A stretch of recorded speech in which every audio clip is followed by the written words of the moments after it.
Gubernurnya adalah larangan alih fungsi lahan, areal pertanian, daerah resapan air, daerah aliran sungai, perkebunan dan kehutanan. Sehingga karena ini sudah keluar Pergub, maka nanti tidak bisa lagi meminta rekomendasi Dinas Kehutanan dan Dinas Perkebunan Provinsi Jawa Barat untuk membuat izin pengelolaan hutan di luar peruntukan kepentingan kehutanan dan perkebunan.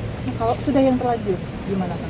Dievaluasi. Cabut izinnya atau Dievaluasi. Kalau nyabut kan harus ada dasar hukumnya. Ya, itu tadi pernyataan tegas dari Gubernur Jawa Barat dan sudah bergabung pula bersama kami pemirsa malam hari ini melalui sambungan Zoom sudah ada Pak Bupati Bogor, Pak Rudi Susmanto. Selamat malam Pak Rudi, Pak Bupati. Selamat malam. Terima kasih sudah bergabung bersama kami Pak di Apa Kabar Indonesia Malam. Tadi kita sudah sempat lihat apa yang disampaikan oleh Pak Gubernur begitu. Tadi disampaikan bahwa ini harus kemudian dibenahi dari mulai perizinan hingga kemudian regulasinya. Respon Anda Pak Bupati? Ya, jadi terima kasih terkait PT Jaswita yang kemarin Pak Gubernur dengan Menteri dan kita juga melakukan kunjungan dan memasang pelang pengawasan. Dan dari kemarin juga mulai dilakukan pembongkaran. Jadi dari pemerintah Kabupaten Bogor sudah memberikan perizinan bangunan gedung kepada PT Jaswita, yaitu BUMD milik pemerintah Provinsi Jawa Barat. Izin tersebut hanya dikeluarkan kurang lebih sekitar 4.000 meter persegi. Akan tetapi PT Jaswita sendiri menggunakan lahan kurang lebih seluas 21.000 meter persegi. Maka ada kelebihan kurang lebih 16.000 meter persegi. Di bulan Juli 2024, pemerintah Kabupaten Bogor sudah memberikan surat teguran. Sudah memberikan surat teguran pertama, surat teguran kedua, surat teguran ketiga tidak diindahkan. Nah, di tahun 2025 pada saat Jawa Barat sudah memiliki pemimpin baru, ada gubernur baru Kang Deddy Mulyadi, maka kemarin pada saat beliau berkunjung, beliau langsung mengambil langkah, mengambil sikap bahwa itu adalah BUMD milik pemerintah Provinsi Jawa Barat dan dilakukan pembongkaran. Bukan berarti PT Jaswita ditutup, tidak. Tetap diizinkan untuk tetap beroperasi secara izin, tetapi tidak boleh melebihi 4.000 sekian meter persegi. Oke, baik. Dan ini juga sudah diketahui juga oleh Pak Gubernur ya? Pak Bupati? Sudah, mulai Pak Gubernur komunikasi cukup aktif dan Pak Gubernur mungkin beberapa hari terakhir nggak pulang-pulang ke rumah. Kita juga ini baru selesai rapat koordinasi dengan Gubernur Jawa Barat Kang Deddy Mulyadi. Tadi kita dikumpulkan Wali Kota Bekasi, Bupati Bekasi, Wali Kota Depok, Bupati Bogor untuk penanganan banjir yaitu Sungai Cilengsi dan Sungai Cikeas yang berdampak terhadap banjir di Kota Bogor. Nah, kita punya semangat yang sama untuk menanggulangi bencana banjir ini, bukan hanya berpikir hari ini banjir harus selesai, tapi kita berpikir jangka panjang penanganan banjir harus tuntas. Penanganan banjir tidak selesai hanya dengan memberikan sembako kepada para pengungsi, tapi kita harus berpikir jangka panjang. Iya, kita sama-sama kemudian sepakat Pak dengan semangat yang sama menanggulangi banjir tersebut. Tapi kemudian banyak yang bertanya, Anda kan juga merupakan petahana begitu ya. Bagaimana kemudian ini bisa terjadi begitu cukup lama kalau kemudian tadi sudah ada surat teguran, namun banyak pertanyaan, mengapa tidak ditindak secara tegas Pak Bupati? Nah, betul, maka berikanlah kami kesempatan. Saya kebetulan baru diberikan amanah berkantor sebagai Bupati Kabupaten Bogor baru hari kelima.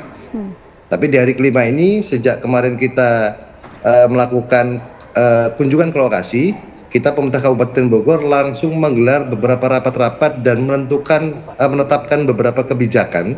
Salah satunya adalah 2 hari yang lalu kita mengeluarkan peraturan Bupati terkait pencabutan pendelegasian kewenangan ke beberapa satuan kerja perangkat daerah untuk mengeluarkan izin-izin. Hari ini ditarik kembali menjadi kewenangan kepala daerah.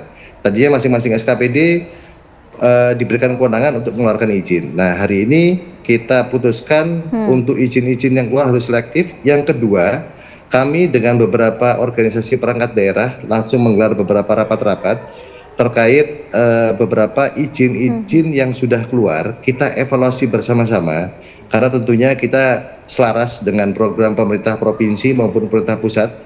Dan dari pemerintah pusat, dari Kementerian Lingkungan Hidup menyampaikan kepada kami bahwa izin-izin khususnya PBG, perizinan bangunan gedung yang sudah keluar untuk tidak dibongkar tapi dilakukan pengawasan. Maka kami melakukan evaluasi terhadap izin-izin yang sudah keluar, dan hasil evaluasi tersebut kita akan sampaikan kepada Kementerian Lingkungan Hidup dan pemerintah Provinsi Jawa Barat untuk kita ambil kebijakan bersama-sama. Karena bicara permasalahan Puncak bukan hanya kita punya potensi pariwisata yang luar biasa, tapi tentunya Puncak merupakan salah satu daerah resapan air yang harus kita jaga bersama-sama. Yang menjaga bukan hanya masyarakat Kabupaten Bogor, tapi tentunya yang menjaga semua pihak, khususnya bicara daerah aliran sungai dari Puncak, Bekasi, ada Depok, Kota Bekasi, Kabupaten Bekasi, dan terakhir adalah pemerintah Provinsi DKI Jakarta. Tentu kita harus berkolaborasi bersama-sama bahwa permasalahan banjir tidak bisa saling menyalahkan,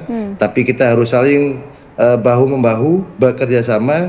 Semua punya sejarah, tapi tentu kita punya hak untuk memperoleh masa depan yang baik. Maka kita tata bersama-sama, kita membangun bersama-sama bahwa banjir hari ini bukan yang pertama, tapi ke depan dan hari ini harus ada solusi yang terbaik. Itu dia Pak Bupati. Ini bukan banjir yang pertama kali ya Pak Bupati ya. Tadi juga kami sempat mewawancarai ada warga di wilayah Karawang, bahkan dalam 1 tahun bisa ada 30 kali banjir, bahkan banjir kemarin hingga tingginya 3 meter. Mumpung ada Pak Bupati di sini, Bang Andi, ada yang ditanyakan, monggo silakan. Ya, malam Pak Bupati, saya pikir kami Bang. Ya mengapresiasi terobosan peraturan Bupati tersebut. Tapi memang Pak, selain di hulu kan juga ada masalah di hilir dan di sepanjang aliran sungainya.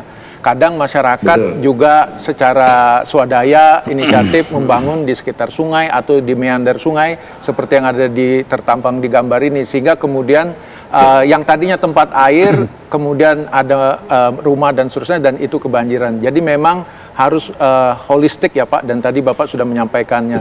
Nah mungkin kedua Pak yang penting untuk message ke ini kan Pak, dunia usaha, bahwa jangan sampai gara-gara kejadian pembongkaran itu kemudian menyurutkan investasi ke daerah Bapak. Nah, mungkin yang saya ingin perdalam dari Bapak, tadi sudah ada peraturan itu, apa hubungan antara KKPR kan Pak, atau PKKPR dengan persetujuan lingkungan, dengan persetujuan bangunan gedung, kalau bisa. Tadi Bapak udah cabut ke dinas-dinas kan Pak, itu kalau bisa di bawah Bapak bisa dalam satu sistem informasi, sehingga kemudian tidak ada delay, tidak ada celah-celah, dan apakah itu juga bisa merupakan juga terobosan Bapak nantinya? Memangkas birokrasi, itu intinya. Pak Bupati harus menjawab hal ini, Pak Bupati, tapi izin sesaat lagi ya Pak ya, tetap bersama kami di Apa Kabar Indonesia Malam.